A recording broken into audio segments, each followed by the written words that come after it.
20 वर्षांपूर्वी मी कोकणामधील नानेली व कालेली या 2 गावाचा सर्वे करण्यासाठी गेलो होतो. त्यावेळेची ही गोष्ट आहे. नानेली ते कालेली अंतर साधारण 4 ते 5 किलोमीटर असेल, परंतु जाताना तब्बल 1.5 किलोमीटरचा पायी प्रवास करत 500 फूट उंचीचा डोंगर पार करून जावं लागत होतं व उतरावं लागत होतं. मी कृषी खात्यात कामाला होतो. गावामधील असणाऱ्या शेतजमिनीचा सर्वे करून तेथील गावकऱ्यांना भेटून त्यांना शासनातर्फे आंबा, चिकू, फणस याचे रोप मंजूर करून देणे व दिलेल्या रोपांची तपासणी दर 3 महिन्यातून एकदा करणे असा माझा कामाचा भाग होता. माझे मुख्य ऑफिस तालुक्याच्या गावी होते. तेथून मी रोज या खेडोपाडी जाऊन वेगवेगळ्या ठिकाणच्या शेतकऱ्यांची शेती पाहण्यासाठी म्हणून जात असे.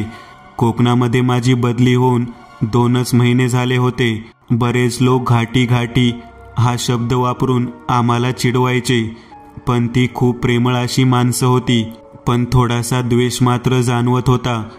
त्या दिवशी माझ्यासोबत माझे असिस्टंट हडपद, कापुरे, शिर्के व धोत्रे व बरोबर त्या गावातील राजा परब म्हणून एक दुकानदार, एवढे जण आम्ही नानेलीवरून कालेलीला निघालो होतो. सकाळची वेळ होती. जाताना आमच्याकडे आमचा जेवणाचा पाचुंदा मी बांधून घेतलेला होता. परब आम्हाला जाण्यासाठी मार्गदर्शन करत होता. गावची हरिजन वस्ती ओलांडल्यानंतर लाकडी पुलावरून आम्ही निघालो होतो. थोड्या थोड्या अंतरावरती असणारे छोटे छोटे ओढे पार करत 500 फूट डोंगर पार करायचे म्हणून पायथ्यापाशी आलेलो होतो. पायथ्यालाच ओढ्याच्या बाजूला एक जख्ख म्हातारा एका छोट्या कौलारू झोपडीमध्ये बसलेला दिसला. त्याने परबला कोकणीमध्ये काहीतरी विचारलं, पण त्याला हसून उत्तर दिलं. त्यावर तो म्हणाला, ग्रहण आहे, नका जाऊ तिथे. साहेबांना कशा घेऊन जातील तिथं? ते गाव रात्रीला राहण्याच्या लायकीचं नसा. परब त्या म्हाताऱ्याला सांगत होता. त्यामुळेच दिवस मावळायच्या अगोदरच परत येणार आहोत. राजा तुका माहीत नसा का रे? त्या गावाच्या पल्याडच्या वावरात एक नदी असा. त्याच्या पलीकडच्या गावात गेलं की तो माणूस अजूनपर्यंत वापस येईलच नाही. काय सांगतस? मी आजपर्यंत असं काय ऐकत नाही बा. राजा, ते फक्त ग्रहण काळातच घडतं. ते गाव माणसं गिळतो. हा त्या म्हातारे आजोबामधला व राजा परबमधला संवाद ऐकून आम्ही एकमेकांकडे पाहून हसत होतो. हरपद व कापुरे माझे दोन्ही असिस्टंट मला म्हणत होते, साहेब, कोकणमध्ये भुताटकीच्या कथा मात्र भरपूर असतात बघा. त्यात ह्यो म्हातारा एक नवीनच काय सांगतोय, जसं काही ह्याला सगळीच माहिती आहे. आमच्या बोलण्याकडे लक्ष देत तो म्हातारा आम्हाला म्हणाला, पोरांनो, तुम्ही इथलं नसा म्हणून तुमका मी सांगितलंय. ह्यो परब तरी इथला असा. त्याला कसा काय माहीत नाही. मला जरा आश्चर्य वाटूक राहिलं. परब म्हणाला, मी इथंच राहतो, पण कधी त्या गावात जाण्याचे योग नाही आलं. मी फक्त यात्रेलाच काय तो कालेलीस पाहिलं असलं. त्या नदीच्या पल्याड कधी गेलोच नाही बघा. या दोघांच्या बोलण्याकडे थोडं दुर्लक्ष करत आम्ही परबला म्हणालो, चला, आपल्याला दिवस मावळायच्या आत परत याच रस्त्याने यायचे आहे, तेव्हा बसा बोलत. त्यावर तो राजा त्या कोकणी म्हाताऱ्याला म्हणाला, बाबा, दिसमावळच्या आत येतल रे, तू काळजी नका करू. म्हातारा काहीतरी पुटपुटत होता. आम्ही मात्र तसेच निघालो. डोंगर चढून उतारावर लागलेलो. लांबून घनदाट जंगल, त्याच्यामध्ये कुठेतरी भाताची शेती दिसत होती. मधूनच एक नदी वाहत होती. तिचं नाव आंबेरी. डोंगर उतरत असताना राजा परब आम्हाला कालेलीबद्दल माहिती सांगत होता व त्या गावापासून पलीकडे वाहणाऱ्या त्या नदीबद्दल पण. कालेली गावाच्या बाजूने चिखल भरपूर होता. गावात प्रवेश करण्यासाठी एक मोठा लाकडी पूल होता. त्याच्या बाजूच्या कडेने नालीसारखा दलदलीचा भाग होता. त्याच्यामध्ये वेगवेगळी जलपर्णी उगवलेली होती. गावात प्रवेश करण्यासाठी तेवढा एक लाकडी पूल होता. त्या लाकडी पुलावरून आम्ही चालत चालत त्या गावामध्ये गेलो. भरपूर अंतर चालत आम्ही गेल्यामुळे जरा दमछाक झालेली होती. गावाच्या बरोबर चौकोनामध्ये बाजूला असलेल्या वस्तीवर आम्ही थांबलो. तिथे 4-5 शेतकऱ्यांना आम्ही बोलून घेतले. त्यांना आमच्या जवळचे नकाशे काढून त्यांना सर्व माहिती दिली. आंब्याची रोपे, फणसाची रोपे त्यांना आम्ही संकरित पद्धतीचे वाण देणार होतो. सर्व माहिती सांगून झाल्यानंतर त्याच शेतकऱ्याच्या घरातील मागील बाजूला आंब्याच्या सावलीमध्ये बसून आम्ही आमचा पाचुंदा सोडला व जेवण करण्यास सुरुवात केली. रात्री चंद्रग्रहण असल्यामुळे गावातले लोक त्यांची सर्व कामं आटपून घेत होती. मला जरा कोकणामध्ये जास्तच अंधश्रद्धा पाळणारे लोक आहेत असं जाणवत होतं. आम्ही 5ही जण पोटभर जेवण केल्यानंतर थोडा वेळ तिथेच पहुडलो. साधारण 3:30 ते 4ची वेळ झाली होती. त्याचवेळी आम्हाला गावदेवीच्या मंदिराच्या बाजूला असलेल्या आंबेरी नदीकडे जाण्याचा योग आला. गावातील बरेच लोक आम्हाला नाना भगतच्या घराकडं नका जाऊ म्हणून खुणावत होते व सांगत पण होते. पण नाना भगतनेच त्याच्या शेतामध्ये बांधावरती लावण्यासाठी चिकूच्या रोपांची व नारळाच्या रोपांची मागणी केली होती व त्याचे रान पाहणे हे मला फार महत्त्वाचे होते. परत जाताना गावातील लोकांना कोकणीमध्ये काहीतरी बोलत होता. तेवढं आम्हाला व्यवस्थित समजत नव्हतं. फक्त तो काय होत नसा असे म्हणताना मात्र आम्ही ऐकले होते. गावदेवीच्या मंदिराच्या मागच्या बाजूला नाना भगत यांची वस्ती होती. बरोबर आंबेरी नदीला लागूनच होती. आम्ही नाना भगतच्या त्या वस्तीवरती पोहोचलो. 4 बायका, 2 लहान मुलं, 2 म्हाताऱ्या बायका व नाना भगत एवढे जण त्या वस्तीवरती आम्हाला दिसले. कमरेला गुंडाळलेला गुडघ्यापर्यंतचा पंचा व कमरेला बांधलेला कोयता, हातामध्ये एक काठी, गळ्यामध्ये वेगवेगळ्या माळा, डोक्यावर मोठं कुंकू असा त्या नाना भगतचा पोशाख होता. तो कसल्या तरी घाईत होता. त्यानं आम्हाला बघताच आमच्याकडे बसण्यासाठी विनंती केली. तो म्हणाला, तुम्ही उद्या आला तरी चालेल, तुम्ही इथून लवकर निघा. त्याच्या बोलण्याचा अर्थ आम्हाला लक्षात काही आला नाही. तरी पण आम्ही त्याला हट्ट धरला की आम्हाला तुमचं शेत पाहायचं आहे. त्यावरती नाना भगत म्हणाला, माझं शेत नदीच्या पलीकडे आहे आणि आज मी शेतात जाऊ शकत नाही कारण मी वेद चालू असताना नदी ओलांडत नाही. त्यावरती कापुरे हाडपत दोघे म्हणाले, काय साहेब, कोकण नुसता अंधश्रद्धेने भरलेलं दिसतंय बाबा. त्यांच्या बोलण्यावर नाना भगतने काहीच प्रतिक्रिया दिली नाही. हाडपत मला म्हणाला, इथून लवकर निघून जा. आम्हाला नेमकं समजत नव्हतं तो असं का म्हणत आहे. त्याला त्याचे शेत आम्हाला दाखवायचे नव्हते. त्याला शेतच नव्हते. तो नुसतीच रोपं घेऊन दुसऱ्याला तर विकणार नव्हता. असे काहीतरी विचित्र प्रश्न आमच्या मनात येऊ लागले. आम्ही परत निघण्यासाठी तयार नव्हतो. आम्ही एवढं चालत, पायपीट करत उद्या करायची आमची इच्छा नव्हती. आम्ही नाना भक्ताला विनंती केली, तुम्ही आम्हाला 10 मिनिटांमध्ये शेत दाखवा, आम्ही लगेच निघून जातो. आम्हाला परत येणे शक्य नाही. साहेब, मी तुम्हाला विनंती करतो, तुम्ही लवकरात लवकर निघून जा. मला 2 मिनिट वेळ नाही. वेध लागण्या अगोदरच मला इथून नदीमध्ये अर्ध्या पाण्यात उभे राहणे गरजेचे आहे. त्यानंतर मी कोणालाही काही बोलू शकत नाही. मला फक्त माझ्या सिद्धीचे मंत्रपठण करावयाचे आहे. त्यामुळे तुम्ही इथून लगेच निघून जावा. हाडपद व कापुरे दोघे पण म्हणाले, धोत्रे यांना विचारा काय करायचे ते. येथीलच देवीच्या मंदिरात आपण मुक्काम करूयात व उद्या येथे शेत पाहूयात आणि मगच परत जाऊ. नाहीतरी राजा परब आपली मदत करत आहेच आणि आता लगेच निघालो तर आपण दिवस मावळायच्या आत पोहोचू. अन्यथा त्या डोंगरावरून खाली उतरताना सगळं जंगलच आहे. माझी तर इच्छा आहे आता आपण इथेच मुक्काम करावा. त्या दोघांच्या म्हणण्यास माझी जरा थोडीशी संमती होती. राजा परब मात्र तयार नव्हता. तो म्हणाला, मला इथून गेलं पाहिजे. तुम्ही वाटल्यास थांबा, मुक्काम करा. सकाळी आलेल्या वाटेने परत या. नाहीतरी गावातील बरेच लोक नाणेलीला येतच असतात. मी तुमच्या बाजूच्या घरात तुमच्या जेवणा खाण्याची सोय करतो व मी निघतो. त्यावर मी राजाला म्हणालो, काही गरज नाही. आमचं दुपारचं बांधून आणलेलं जेवण भरपूर शिल्लक आहे. तू गेलास तरी चालेल. आम्हाला परत एवढी पायपीट करणे जमणार नाही आणि फक्त एवढंच, एक 10 मिनिटात ते शेत पाहायचं राहिले आहे. या नाना भगतला नदीत जाऊ दे. नंतर आम्ही त्या पुलावरून पलीकडे गुपचूप जाऊन शेत पाहतो व हे 2 पाट्या रोवून येतो व पाहून येतो. तू इथेच थांब, मग आपण जाऊयात परत. राजा म्हणाला, मी थांबून काय करू? चला मी पण येतो. तो भगत निघालाय नदीमध्ये. नदीमध्ये गेल्यानंतर आपल्याला कशाला काय म्हणतोय? आपण जाऊ पलीकडे नदी ओलांडून. भगत नदीच्या अर्ध्या पाण्यामध्ये जाऊन उभारलेला होता. त्याच्या घरातील बायकाही सर्वजण आपापल्या परीने शांत बसलेल्या होत्या, त्यांचे काम करत होत्या. आम्ही मात्र तो गेला की लगेच त्याच्या पाठोपाठ काही अंतरावर असणाऱ्या त्या पुलाकडे गेलो. आम्ही गुपचूप सर्वजण त्या पुलाला ओलांडून पलीकडे गेलो. तिकडे थोडीशी झाडी होती व नंतर थोडं मोकळं रान होतं. आम्ही संपूर्णतः पलीकडे गेल्यानंतर मागे वळून पाहिलेले नव्हते.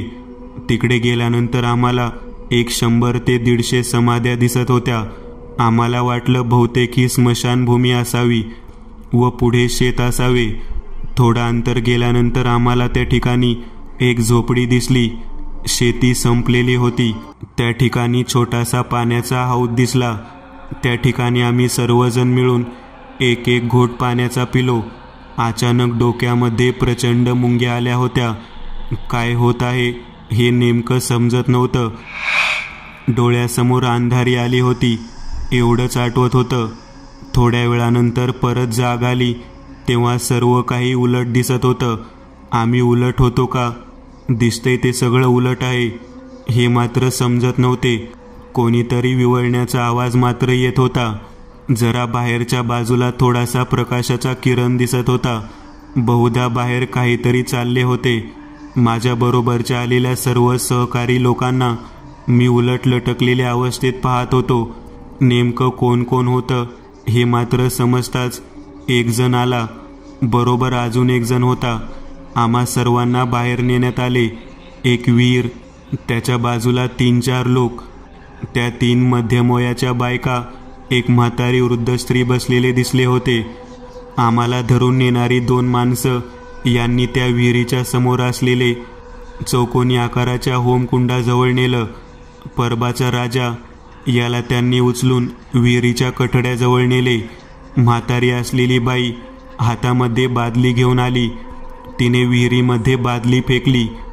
पाणी शेंदून काढावं तसं काहीतरी शेंदून काढले आणि राजा परबच्या अंगावर ओतले. लाल रंगाचे रक्त होते. राजाच्या अंगावर रक्त का हे कळण्या अगोदर त्याला उचलले व त्या 2 माणसांनी विहिरीच्या रहाटाच्या जागी असलेल्या लाकडी ओंडक्याला त्याला उलटं बांधले. जीवाच्या आकांताने राजा ओरडत होता. त्याचा जेवढा मोठ्यांदा आवाज येत होता तेवढाच विचित्र प्रकारे गुरगुरण्याचा आवाज आमच्या कानावर येत होता. नेमकं काय आहे हे कळण्या अगोदरच काहीतरी विचित्र असे त्या विहिरीतून वर आले व राजा परबला खाली खेचून घेऊन गेले. 5 मिनिटात नुसता सापळा, हाडांचा सांगाडा वर ओकला गेला. त्या विचित्र आकृतीने परत त्या विहिरीचा आसरा घेतला. त्या ओकलेल्या हाडाच्या सापळ्याला त्या म्हातारीने गोळा केलं.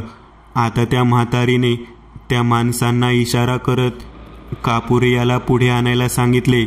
तिने परत एकदा जाऊन त्या विहिरीतून एक बादली रक्त आणलं व त्या कापुरेला आंघोळ घातली. कापुरे भयंकर धडपड करत होता, ओरडत होता, पण ती म्हातारी मात्र अजूनच बिभत्स हसत होती. कापुरेला त्या राजाच्या जागी उलट लटकावले होते. आता मात्र आम्हाला आमच्याबद्दल जिवंत राहू का नाही ह्याबद्दल शंका वाटत होती. इतक्यात त्या विहिरीतून ती विचित्र आकृती वर आली व त्या कठड्यावर येऊन बसली. धोत्रे म्हणाला, साहेब, हे तर यतीसारखे दिसतंय. मी म्हणालो, अरे यती म्हणजे? तो म्हणाला, अहो, ही मानव म्हणजे यती, ज्यांची उंची 9 ते 10 फूट असते. इतक्या त्या म्हातारीने त्याला हळू आवाजात विचारले. त्यावरती त्याने वर हात केला तेव्हा ग्रहण संपले होते. म्हातारीने त्याच्या अंगावरती बादली भरून रक्त ओतलं. नंतर पाणी पण ओतले. पाणी ओतल्यानंतर त्याचा आकार पूर्वीच्या माणसासारखा होत गेला. त्याने आपल्या चेहऱ्यावरून पाणी आणि रक्त पुसल्याबरोबर आम्हाला आश्चर्य वाटले. तो दुसरा तिसरा कोणी नसून स्वतः नाना भगत होता. एक भयंकर सत्याला आम्ही समोर गेलेलो होतो. त्याने लगेचच कापुरेला सोडायला सांगितले. आम्हालाही लगेचच त्यांनी मुक्त केले व जाण्यासाठी सांगितले. जाताना मात्र आमच्यासोबत त्याच्या परिवारातील सर्व लोक होते. ती म्हातारी, त्याच्या 3 बहिणी व एक पुरुष मागं एक पुरुष पुढं, याप्रमाणे आम्हाला त्या समाध्यापासून लाकडी पुलापर्यंत तो घेऊन आला. म्हातारी मात्र भयंकर चिडली होती. ती त्याला म्हणाली, का सोडलंस यांना? तुझी जर भूक लागलेली असेल तर मला सांगायचं. आम्ही चौघांनी याचा फडशा पाडला असता. निदान आमचे 10-10 वर्ष तरी आयुष्य वाढलं असतं ना. तुला सोडायचं असल्यास तू सोड, पण मी यातील एकाला पण सोडणार नाही, असे म्हणत त्या म्हातारीने तिच्या हातातली बादली गोल फिरवत जोराने कापुरेच्या पाठीत मारली. त्याबरोबर कापुरे जागेवरच पडला. मी, धोत्रे, आम्ही दोघे जोराने पळत होतो. परत लगेचच त्या म्हातारीने धोत्र्याच्या पाठीतही ती बादली फेकून मारली. धोत्रेही पडला. आता माझा नंबर आहे हे मी जाणत होतो, परंतु म्हातारीने यावेळी मात्र अतिशय जोराने किंचाळी ठोकत माझ्या समोर येऊन उभा राहिली. भयंकर विचित्र हालचाली करत तिने मला एका हातात उचलून घेतले. तेवढ्यात नाना भगत तिथे आला. त्याने सांगितले, ग्रहण संपलेले आहे, आता याचा काहीच उपयोग नाही, तू शांत बस, यांना जाऊ देत. हे ऐकताच तिने शांततेने मला खाली उतरवलं व ती निघून गेली. नाना भगत म्हणाला, तुम्ही जावा लवकर, ही जागा सोडा. आम्ही सर्वजण जीवाच्या आकांताने पळत डोंगराच्या वरील भागावरून थेट त्या म्हाताऱ्या आजोबांच्या झोपडीजवळच येऊन थांबलो. पळून पळून जीव कासावीस झालेला. आम्ही त्या आजोबाला पाणी मागितले. त्याने परबाचा राजा कुठे आहे हे विचारले. आम्ही सर्वजण शांत बसलो, पाणी पिलो. परत एकदा राजाबद्दल त्या म्हाताऱ्या आजोबांनी विचारले. आता मात्र खरे सांगण्याशिवाय पर्याय नव्हता. जी घटना घडली ते आम्ही सर्व सांगितले. आजोबा म्हणत होते, मी तुम्हाला सर्वांना सांगत होतो की तिथे जाऊ नका, परंतु तुम्ही मात्र माझे ऐकले नाही. ती लुंबिनीची वस्ती आहे. ती लुंबिनी म्हणजे माझ्या भावाची बायको, जिला लुंबिनीची गिळंकृत वमनविद्या प्राप्त आहे. या विद्येचा वापर करून ती माणसांना गिळते, रक्तप्राशन करून हाडांना ओकते आणि स्वतःचे आयुष्य वाढवते. अतिशय भयानक विद्या आहे ही. माझ्या भावालाच्या बाईने सगळ्यात अगोदर गिळला. ही गोष्ट 50 वर्षापूर्वी घडली आहे. तेव्हा हा नाना व त्याच्या बहिणी लहान होत्या. या माझ्या भावजय म्हणवणारे अवधसेने एक बंगाली मांत्रिकाबरोबर आपलं सूत जुळून त्याच्याकडून ही लुंबिनीची गिळंकृत वमनविद्या प्राप्त केली व पहिला प्रयोग आपल्या लपड्याला आड येणाऱ्या माझ्या भावालाच गिळून केला. मी समक्ष हे पाहिले आहे. नंतर तिनं ही विद्या आपल्या लेकरांना शिकवली. दरवेळी चंद्रग्रहणाच्या रात्री हे सर्वजण माणसांना गंडवून त्या नदीपलीकडच्या रानात नेतात आणि त्या मंतरलेल्या विहिरीतून एक जणांना गिळतात. रक्त व मांस भक्षण झालं की सापळा मोडून त्याची समाधी बांधतात. तिथे 150-200 समाध्या होत्या. त्या सगळ्या गिळून ओकलेल्या लोकांच्याच आहेत. जेव्हा वेध लागतात, नाना भगत त्या नदीच्या अर्ध्या पाण्यात उभारलेला असतो. पलीकडच्या लाकडी पुलाच्या बाजूला असलेल्या विहिरीमध्ये तो त्या नदीतून असलेल्या गुप्त भुयारातून जातो. त्यानंतर त्या ठिकाणी 2 आजा आणले जातात.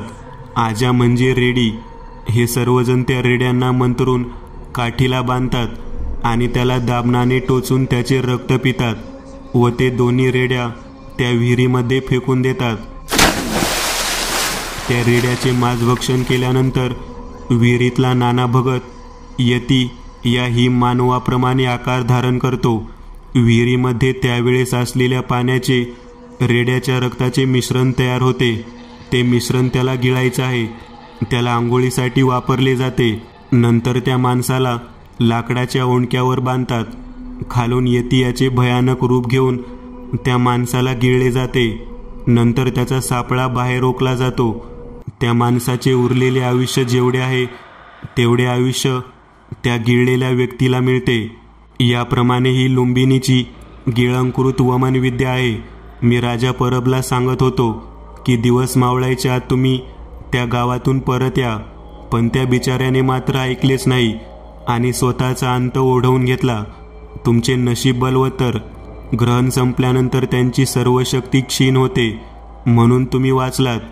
त्यामुळेच तुम्हाला त्यांनी सोडून दिले, अन्यथा तुमची आज तिथे समाधी बांधली गेली असती.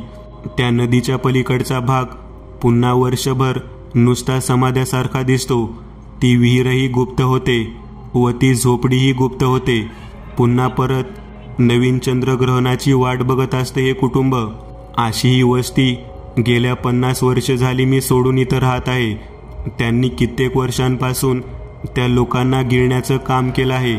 आजपर्यंत तेथून वाचून येणारे फक्त तुम्हीच असताल. कोकणी म्हाताऱ्या आजोबाचं बोलणं ऐकून आम्ही किती नशीबवान आहोत हे आम्हाला जाणवले. लागलीच ते ठिकाण आम्ही सोडून दिलं. आजही ती घटना डोळ्यासमोरून जात नाही.